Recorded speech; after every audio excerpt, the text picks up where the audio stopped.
నమస్తే, welcome to plus TV Telangana. Professor Nageswararao ఎన్నో channel డిబేట్స్లో పాల్గొంటూ ఉంటాడు, అనాలిసిస్లు చేస్తూ ఉంటాడు. ఏదైనా దానికి సంబంధించి పూర్తిగా విశ్లేషణ చేయందే అతను ఏది కూడా మాట్లాడినటువంటి పరిస్థితులు ఉంటాయని చెప్పి చాలామంది వేదాలు కూడా మాట్లాడుతూ ఉన్నాడు. దీనికి సంబంధించి అతను పవన్ కళ్యాణ్, మోడీతో, అమిత్ షాతో మాట్లాడినటువంటి మాటలు అసలు ఇతనికి ఏ విధంగా తెలిసాయంటూ, ఇతను నిజంగా ఒక పార్టీకి సంబంధించినటువంటి పేటీఎం బ్యాచ్లా మాట్లాడుతున్నారు అంటూ కూడా ఇటు టీడీపీ కావచ్చు, అలాగే జనసేన సంబంధించినటువంటి వాళ్ళలో అతని యొక్క వైఎస్ఆర్సీపీ కండువా వేసుకున్నట్టుగా కూడా ఫోటోలు కావచ్చు, వీడియోలు వైరల్ అవుతా ఉన్నాయి. ఇదే అంశంపైన మాట్లాడదాం. నిజంగా ఇతను అరెస్ట్ కాబోతా ఉన్నాడు. ఆంధ్ర పోలీసులు ఒక 50 మందికి పైగా కూడా అతని ఇంటి చుట్టూ మోహరించారు. అతను ఈ రోజా రేపు అరెస్ట్ కాబోతా ఉన్నాడు అంటూ కూడా సంచలనంగా వినిపిస్తూ ఉన్నటువంటి అంశం. అసలు ఏం జరగబోతోంది, నిజంగా అరెస్ట్ కాబోతా ఉన్నాడా ఏంటి అని చెప్పేసి పూర్తి విషయాలు మాట్లాడదాం. మనతో పాటు సోషల్ యాక్టివిస్ట్ కృష్ణకుమారి మేడం ఉన్నారు, మాట్లాడి పూర్తిసారి తెలుసుకుందాం. నమస్తే మేడం. నమస్తే మేడం, మీరు కూడా చూస్తున్న దాదాపు 3-4 రోజులు అవుతా ఉంది. నాగేశ్వరరావు ఏదైతే అమిత్ షా కావచ్చు, పవన్ కళ్యాణ్ మాట్లాడిన మాటలు నాగేశ్వరరావుకి ఏ విధంగా తెలుసు, ఇతను కావాలనే వైఎస్ఆర్సీపీ వేసే బిస్కెట్లకు అమ్ముడు పోయే విధంగా మాట్లాడుతూ ఉన్నాడు అంటూ కూడా రకరకాల మాటలు వినిపిస్తున్నాయి. పవన్ కళ్యాణ్ కావచ్చు, చాలామంది రకాలుగా మాట్లాడతాం. అంటే ఏం చెప్తారు మేడం దీనికి సంబంధించి మీరు? అసలు ఒకటండి, ఇక్కడ అర్థం చేసుకోవాల్సింది ఏంటంటే, ఆయన ప్రొఫెసర్ నాగేశ్వర్ గారి స్ట్రేచర్ ఏంటి, ఆయన ఏంటి, ఆయనకి ఉన్న సమాజం పట్ల కావచ్చు, రాజకీయాల పట్ల కావచ్చు, ప్రపంచ జ్ఞానం విషయంలో కానీ ఆయనకున్న అవగాహన ఏంటి, ఆయన మాట్లాడే విధానం ఎట్లా ఉంటుంది, ఇవన్నీ తెలిసి కూడా అసలు నిజంగా ఆయన ముందు ఎవరైనా రాజకీయాల గురించి లేదు సమస్యల పట్ల అవగాహన గురించి కానీ ఒక సీఎం ఎదురుగా కూర్చునైనా సమాధానం చెప్పగలిగే వాళ్ళు ఎవరున్నారు అసలు? నేను ఆ విషయానికి 100కి 100% నాగేశ్వర్ గారి జ్ఞానం గురించి కానీ, లేకపోతే ఆయన అవగాహన గురించి కానీ, ఆయన ప్రజెంటేషన్ స్కిల్స్ విషయంలో కానీ ఎవ్వరూ ఇక్కడ మాట్లాడడానికి వీల్లేదు. ఇకపోతే ఆయన బిస్కెట్లు అనే మాటని మీరు ఉపసంహరించుకోండి, ఎవరన్నా అంటే కూడా ఉపసంహరించుకోండి దయచేసి. ఇది చాలా చాలా రొటీన్గా చీప్గా వేసే డైలాగు నాగేశ్వరరావు గారి గురించి వేయాల్సిన అవసరం లేదు అసలు. ఎందుకంటే ఆయనకు అసలు నిజంగా బిస్కెట్లే కావాలి అనుకుంటే, ఒకవేళ ఆయన తెలివితేటలు కానీ, ఆయన నిబద్ధతను కానీ ఆయన తాకట్టు పెట్టుకోదలుచుకుంటే ఈవేళ ఈ దేశంలో అమిత్ షా కంటే కొనగలిగే వాళ్ళు ఎవరున్నారు? జగన్మోహన్ రెడ్డి ఎంత అసలు? చెప్పండి, మీరు చెప్పండి. జగన్ రెడ్డి ఎంత అసలు? ఏంటి జగన్ రెడ్డికి ఉన్న స్ట్రేచర్ ఏంటి? ఫైనాన్షియల్గా కావచ్చు, పొలిటికల్గా కావచ్చు, ఇవాళ పదవి విషయంలో కావచ్చు, ఏ విషయంలో జగన్మోహన్ రెడ్డి దేనికి పనికి వస్తాడండి? అసలు ఆయన వైసీపీ కండువా కప్పుకున్నారు అని మీరు అన్నారు. అసలు ఆయన వైసీపీ కండువా వేసి కావాలని ట్రోల్ చేశారు. ఆయన ఎందుకు వేసుకుంటాడు వైసీపీ కండువా? ఆయనకేం కర్మ పట్టింది? ఆఖరికి ఏదో అంటారు చూడండి, సప్త సముద్రాలు ఇది ఇంటర్కి మళ్ళీ పిల్లకాలంలో పడి చచ్చిపోయినట్టు. ఆయనకేం కర్మ అండి అసలు? ఏం మాట్లాడేదానికి కూడా కాస్తంత వాస్తవానికి దగ్గరగా మనం మాట్లాడాలి. అలాగే ఇంకొకటి, మనము ఒక స్ట్రేచర్ ఉన్న వ్యక్తిని విమర్శించాలి అంటే మనకు కూడా ఒక స్థాయి ఉండాలి.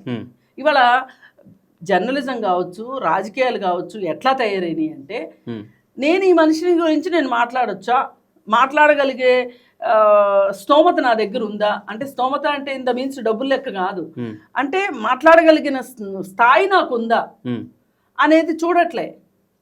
ఇది నన్ను అడిగితే దురదృష్టం కేసీఆరే నేర్పించాడు. కేసీఆరే స్టార్ట్ చేశాడు ఇది. ఆ బస్తీ నాయకులతోటి సోనియా గాంధీని తిట్టించడం తెలంగాణ ఉద్యమం సమయంలో. అది ఉద్యమం సమయం కాబట్టి సరిపోయింది, ఎవరు అసలు అక్కడ ప్రశ్నించలా, పెద్దగా పట్టించుకోలే. కానీ తరువాత కూడా అదే అదే అదే అలవాటైపోయి ఆయన మంత్రివర్గంలో ఉన్న వాళ్ళు అలాగే మాట్లాడేవాళ్ళు, ఆయన కొడుకు అదే మాట్లాడతాడు, ఆయన కూతురు అదే మాట్లాడుతుంది, ఆయన ఎమ్మెల్యేలు కూడా అలాగే మాట్లాడతారు. పాడి కౌశిక్ రెడ్డి ఉన్నాడు అనుకోండి, ఎట్లా మాట్లాడతాడు చెప్పండి? ఏమన్నా అసలు వినే వాళ్ళకి వినబుద్ధి అయ్యేటట్లు ఉంటుందా? ఇప్పుడు విమర్శ కూడా ఎట్లుండాలంటే వినసొంపుగా ఉండాలి. అంటే వినసొంపుగా అంటే అందంగా అని కాదు నా ఉద్దేశం. విమర్శ అంటే ఆ విమర్శ ఎట్లా ఉండాలంటే హేతుబద్ధంగా ఉండాలి. హేతుబద్ధంగా లేకోకుండా ఏదో భూమికి ఆకాశానికి తాళం వేసాను చూసుకోండి అన్నట్లుంటే కుదరదు. విమర్శ అంటే విమర్శలాగా ఉండాలి. అట్లా కాకుండా నోరుందని ఇష్టారీతిన పాడి కౌశిక్ రెడ్డి లాగా మాట్లాడటం, ఇట్లాంటి వాళ్ళు కొంతమంది ఇవాళ దురదృష్టవశాత్తు రాజకీయాల్లో ఉన్నారు, అలాగే దురదృష్టవశాత్తు మీడియాలో ఉన్నారు. వీళ్ళ వల్ల భ్రష్టు పట్టిపోతుంది. ఇప్పుడు మంచిగా 4 మాటలు మాట్లాడేవాళ్ళు సమస్యని సమస్యలాగా చూపించి సమస్యకి వీలైతే పరిష్కార మార్గాలను చూపించగలిగే జర్నలిస్టులకు కూడా ఇవాళ ఆ జర్నలిస్టులా వీళ్ళు జర్నలిస్టులు ఏం మాట్లాడుతున్నారండి బయట, వీళ్ళు ఎవడన్నా బిల్డింగ్ కట్టుకుంటే చాలు వాడి దగ్గరికి వెళ్ళిపోతారు, వెళ్ళిపోయి డబ్బులు వసూలు చేస్తారు. లేదా ఎవడన్నా కాలేజీ పెట్టుకున్నాడంటే వాడి దగ్గరికి వెళ్ళిపోతారు, స్కూల్ పెట్టుకున్నాడంటే వాడి దగ్గరికి వెళ్ళిపోతారు, వ్యాపారాల దగ్గరికి. ఇప్పుడు ఈ పనులన్నీ చేసేది ఒకప్పుడు పోలీసులు అని మాట్లాడుకునేవాళ్ళు, ఇవాళ జర్నలిస్టులు కూడా అదే స్థాయికి వెళ్ళిపోతున్నారు. ఇప్పుడు అలా డీల్ చేసేవాళ్ళే ఇలా రాజకీయ నాయకుల గురించి మాట్లాడుతున్నారు. నేను అనేది ఏంటంటే ఇక్కడ నాగేశ్వర్ గారి విషయంలో అసలు ఇది టాపిక్ ఎటో వెళ్ళిపోతుంది, దర్యంతు లేకుండా వెళ్ళిపోతుంది, ఎట్నుంచటో వెళ్ళిపోతుంది. ఆయన కూడా 3 రోజుల క్రితం 4 రోజుల క్రితం ఆయన ఏమన్నారంటే, నాకు ఒక పెద్ద మనిషి ఫోన్ చేసి, ఏమండి ఈ విషయాన్ని మీరు ఎందుకు మాట్లాడుతున్నారో తెలియదు, ఇంకా మీరు ఉపసంహరించుకోండి అని చెప్పి చాలా హంబుల్ రిక్వెస్ట్ వచ్చింది మనోహర్ దగ్గర నుంచి. ఆయన ఏం చేశాడు, వెంటనే ఇమ్మీడియట్గా నేను ఇది ఉపసంహరించుకుంటున్నాను,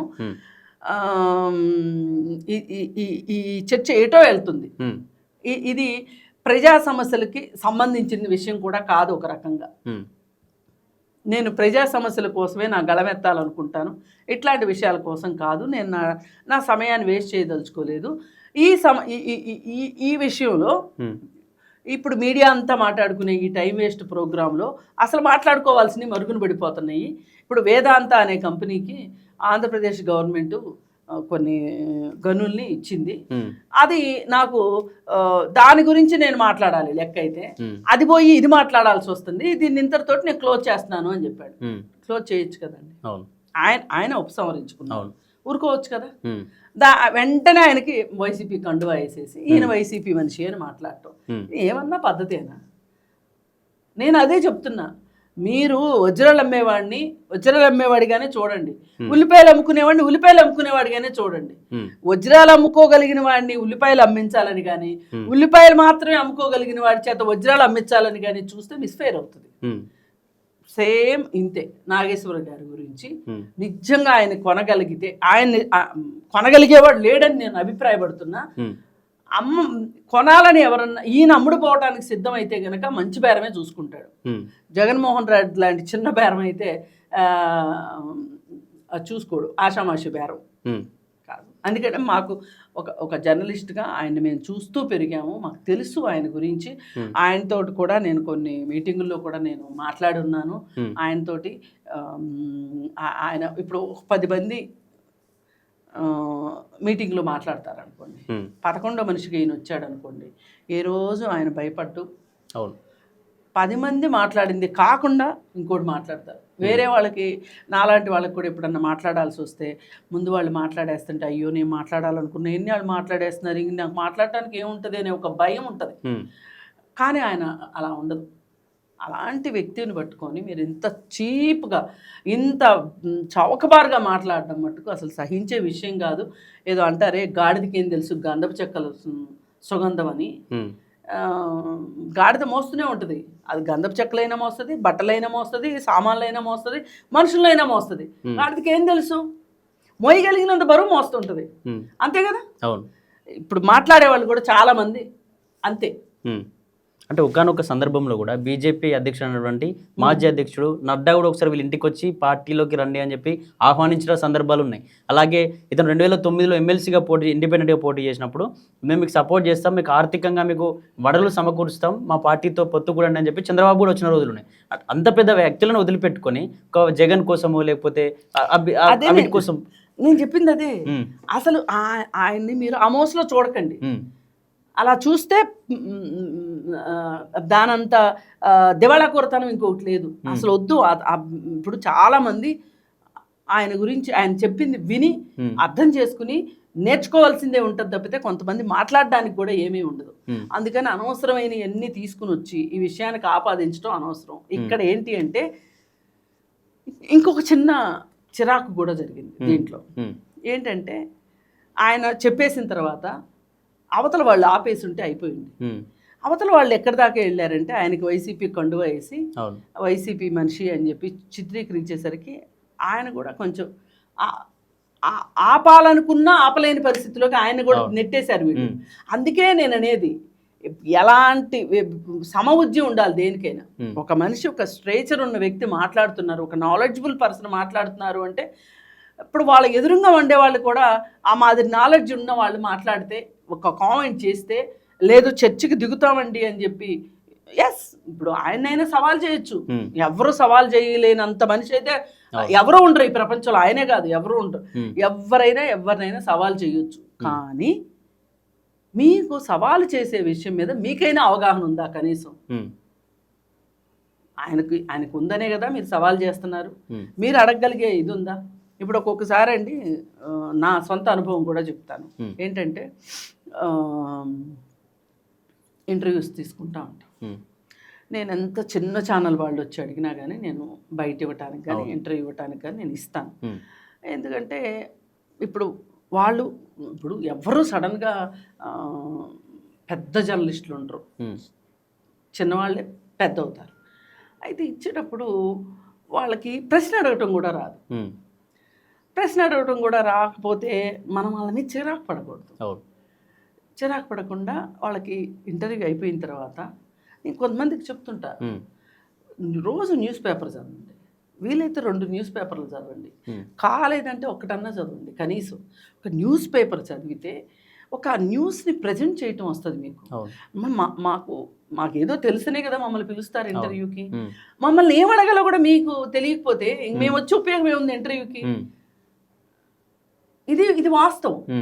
అందుకని అలాంటి వాళ్ళు కూడా ఇవాళ ఒక 2 పార్టీల్లో నాగేశ్వర్ గురించి అవాకులు చవాకులు మాట్లాడుతుంటే ఎట్లా భరించేది? ఇది కరెక్ట్ కాదు కదా. ఇప్పుడు వింటున్న మాకే ఇంత బాధగా ఉంటే మాట పడిన వాళ్ళకి ఎంత బాధగా ఉంటుంది? ఇప్పుడు నా గురించి కూడా ఎవరో ఒక వీడియో చేసి పెట్టారు, నేను ఏదో భూ కబ్జాలు చేశానని పెట్టారు. నేను చేయలేదని నాకు తెలుసు కాబట్టి నేను వెళ్ళాను, కేసు పెట్టాను, నేను ధైర్యంగా ఉన్నా. కానీ ఎంత ధైర్యంగా ఉన్నాను అన్నా కూడా నేనేమి బాధపడలేదా అంటే అది చాలా అబద్ధం.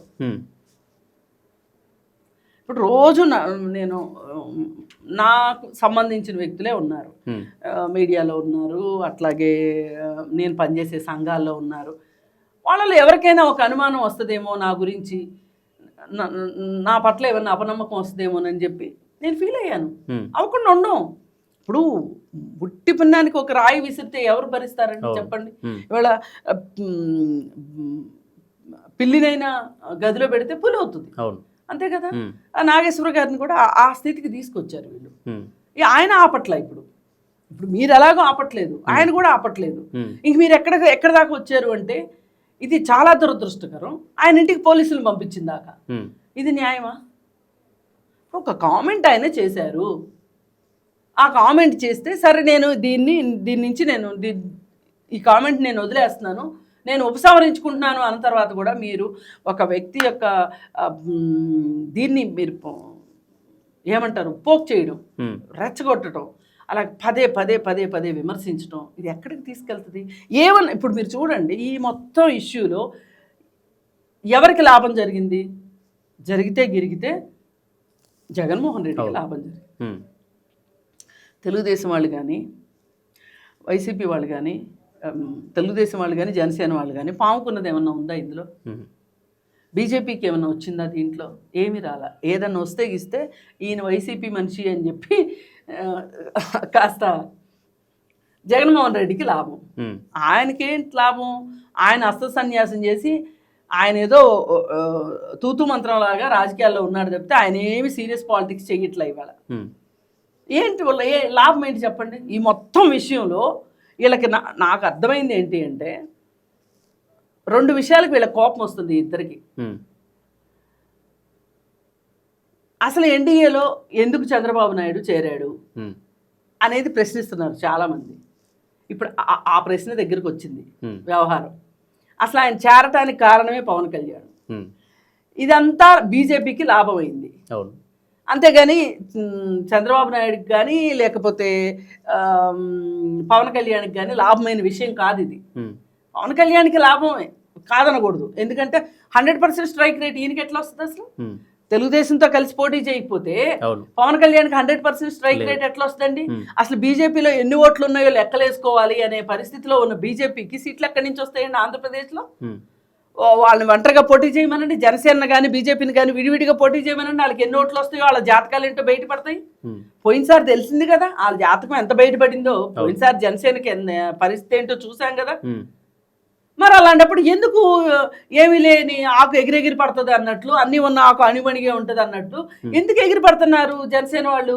ఇప్పుడు ఆయన పైగా పవన్ కళ్యాణ్ ఒక స్టేట్మెంట్ ఇచ్చాడు ఈరోజు, నన్ను అడ్డం పెట్టుకుని ఎవరైనా ఏదైనా సాధించుకుందాము అనుకున్నా, వాళ్ళు ఏదైనా పాముకుందాము అనుకున్నా నేను ఒప్పుకోను అని.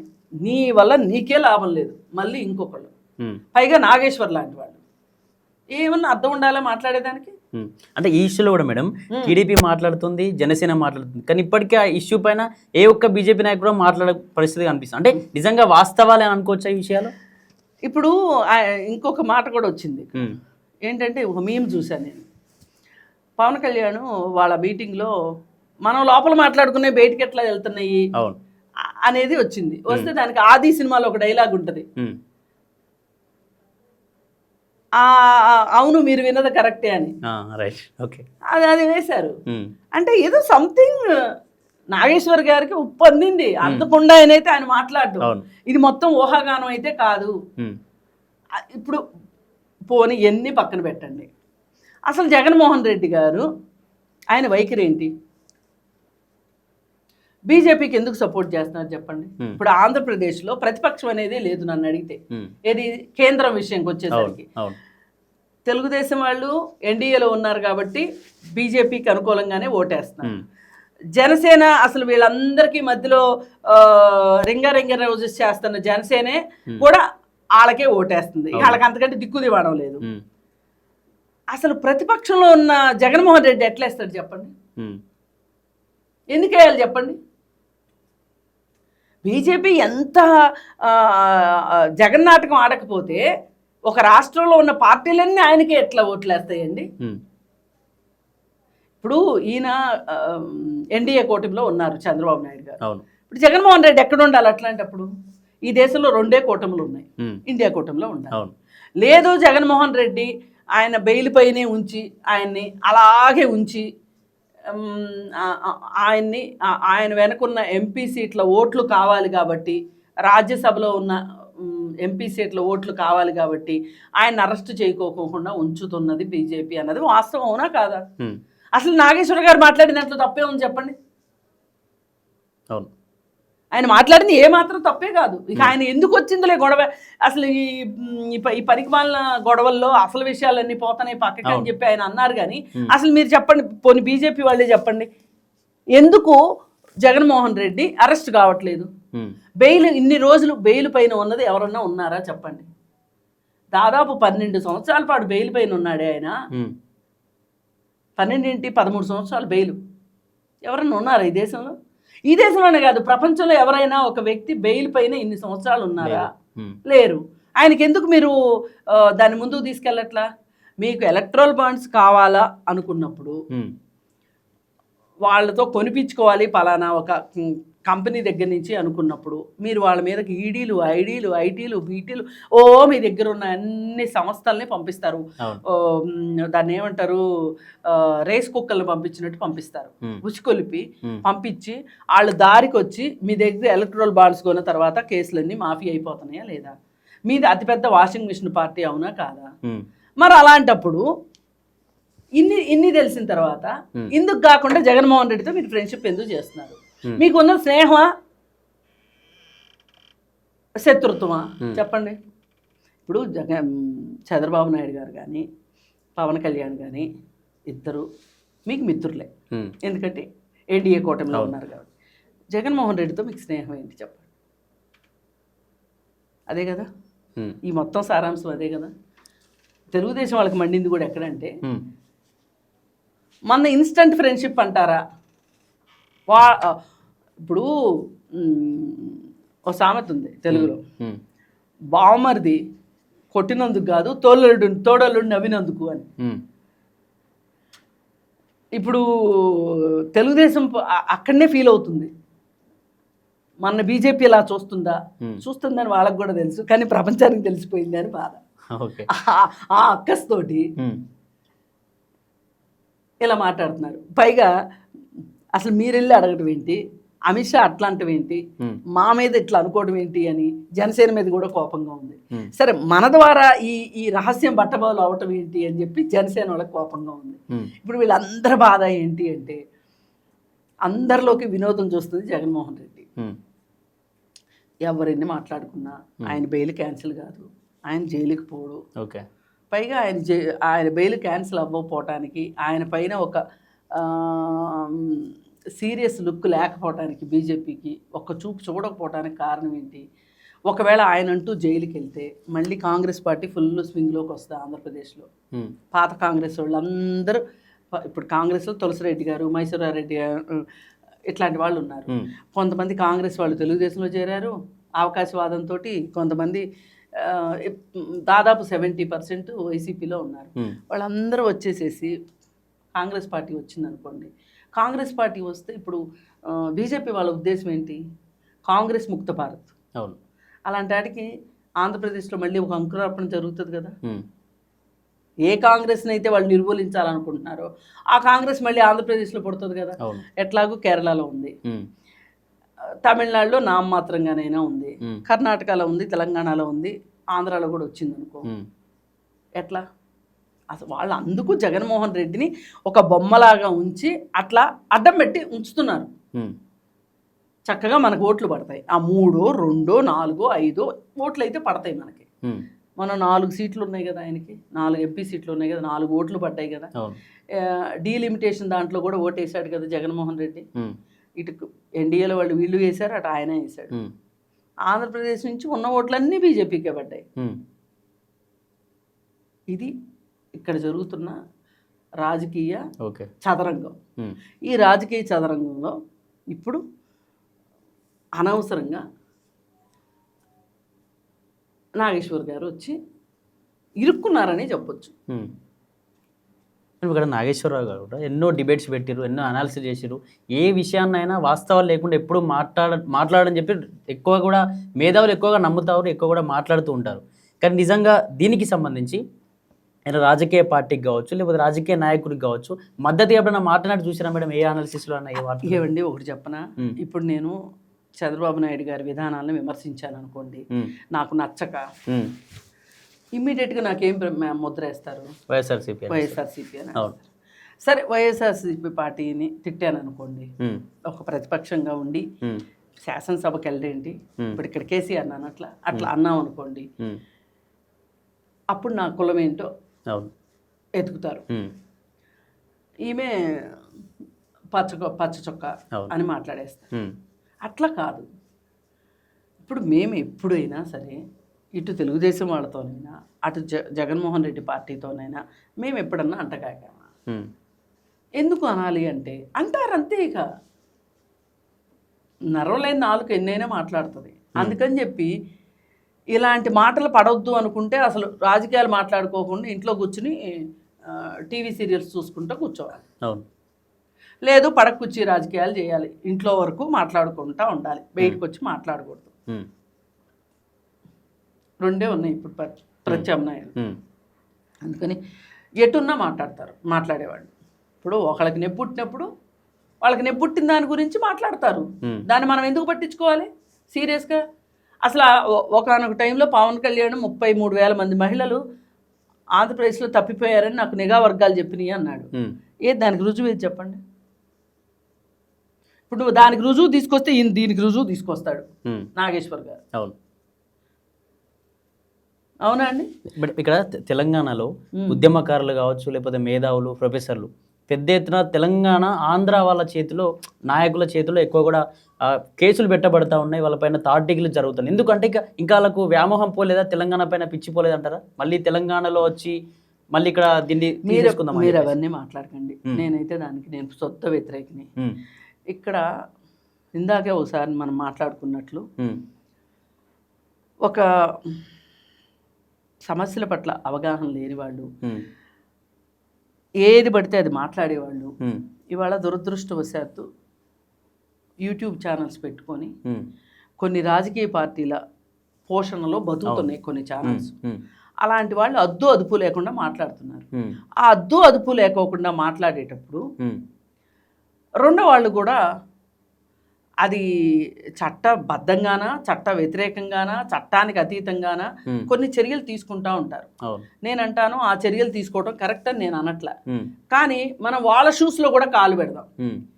వీళ్ళు ఎందుకు అలా మాట్లాడుతున్నారు? ఇప్పుడు ఆంధ్ర తెలంగాణ అనే ఒక విభజన మీరు గీశారు, ఇప్పుడు మీరు గీశారు, దీని మీద మీరు నిలబడాలి. ఇప్పుడు మొన్న ఒక జర్నలిస్ట్ మీద 3rd డిగ్రీ పెట్టారని మీరు అన్నారు. ఈ సోకాల్డ్ జర్నలిస్ట్కి ఆంధ్రప్రదేశ్లో రెడ్ బుక్ గురించి ఇంకేం సంబంధం? ఎందుకు మాట్లాడాలి?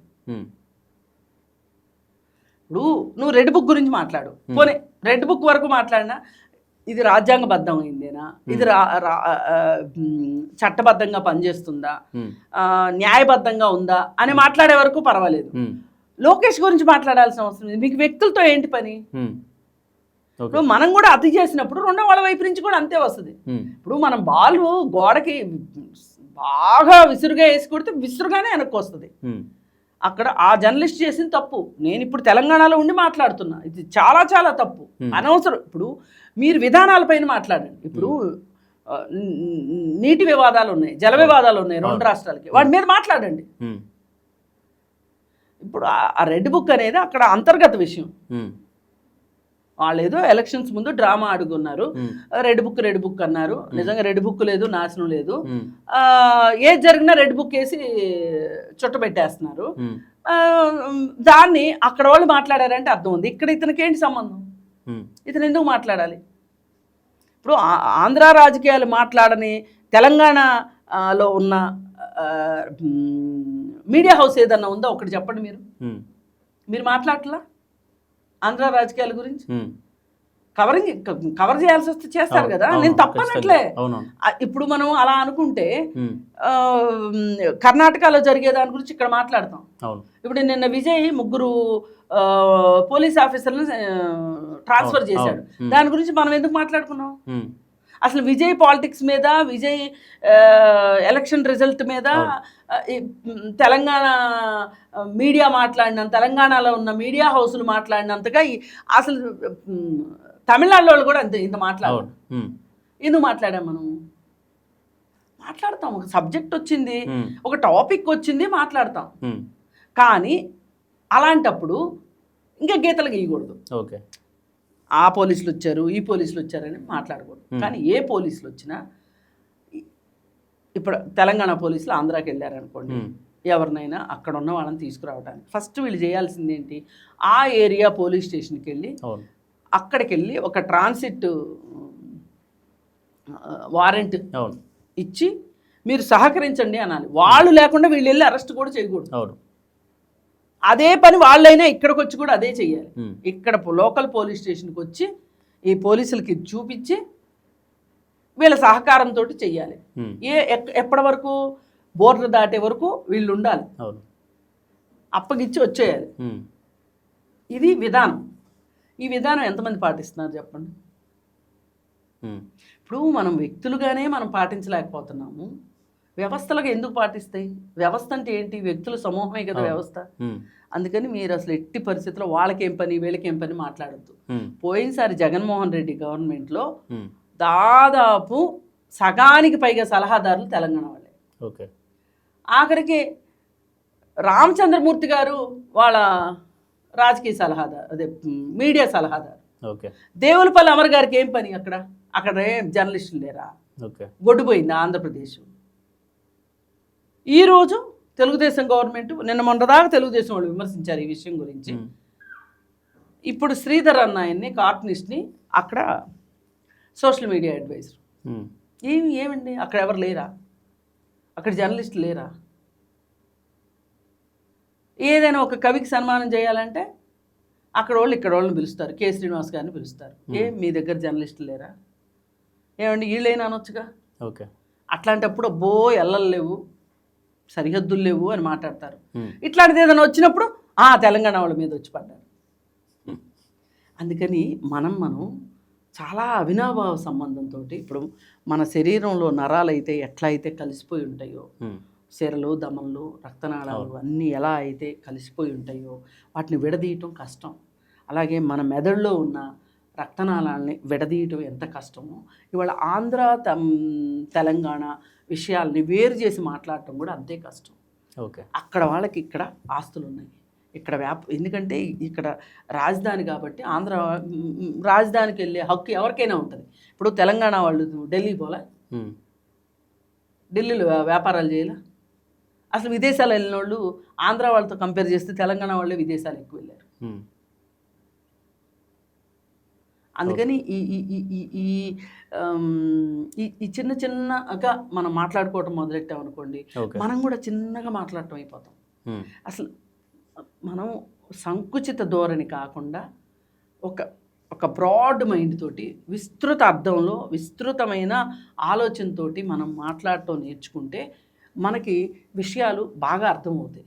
లేదు మా ఇంట్లో జామకాయలు దొంగతనం చేశారు అన్న దగ్గరే మనం ఆగిపోయామనుకోండి, ఇంకా అట్లా. మేడం, చివరిగా ప్రొఫెసర్ నాగేశ్వరరావు అరెస్ట్ కాబోతా ఉన్నాడు, అసలు ఏం జరగబోతుంది? ఇప్పటికే పోలీసులు బాగా మోహరించినట్టు తెలుస్తుంది, తెలంగాణ పోలీసులు కూడా. ఏం జరగబోతుంది అంటారు చివరిగా? అరెస్ట్ చేయరండి. ఇప్పుడు ఆయన కానీ అరెస్ట్ చేశారంటే కొరివితో తలగొక్కున్నట్లే. ఆయన కూడా అదే అంటున్నాడుగా, నేను ముందస్తు బెయిల్కి వెళ్ళను, నేను ఎవరికి కంప్లైంట్ చేయను, అరెస్ట్ చేస్తారా చేసుకోండి అని.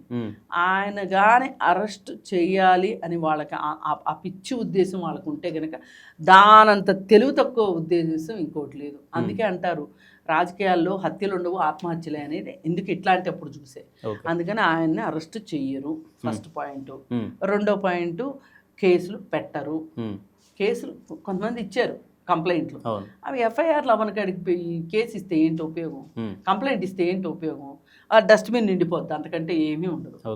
అందుకని మనం ఆ విషయంలో ఏం అనుకోవటానికి లేదు. అందుకని నాకేమనిపిస్తుంది అంటే మనం మాట్లాడుకోవటానికి చాలా విషయాలు ఉన్నాయి. ఇప్పుడు ఎంత ప్రెస్ టైం వేస్ట్ అయిందండి, ఎన్ని ఫుటేజ్ మీరు రోజుల తరబడి ఫుటేజ్ అయిపోద్ది. ఇప్పుడు ఇది ఇన్ని మీడియా హౌస్లు ఈ విషయం గురించి మాట్లాడుతున్నాయి.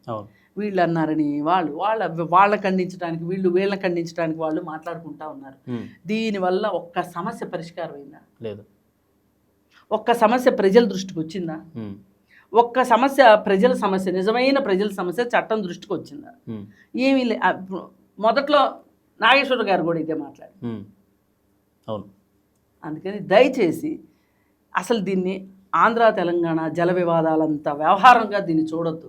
ఇది చాలా టీ కప్పులో తుఫాన్ లాంటిది వచ్చింది. ఆయన ఒక రకంగా వెనక్కి తగ్గారు. అట్లా కాకుండా అవును నాకు పలానా అతను చెప్పాడు అని అనడం నాగేశ్వర గారు తలదీసేవి కోటగుమ్మానికి వేలాడదీయరు అన్నంత మాత్రాన. కానీ ఆయన ఒక హంబుల్నెస్, అవతల వైపు నుంచి వచ్చిన ప్రతిపాదనకి ఆయన సరే అని చెప్పి పక్కన పెట్టారు. మరి ఆగరుగా. ఇప్పుడు ఎట్లా తయారయ్యారంటే కోతి తోక్క నిప్పెట్టినట్టు అయిపోయింది వాళ్ళ జర్నలిజం కూడా. ఒకళ్ళకి చుట్టమంటే 6గురికి చుట్టొచ్చేలాగా తయారయ్యారు.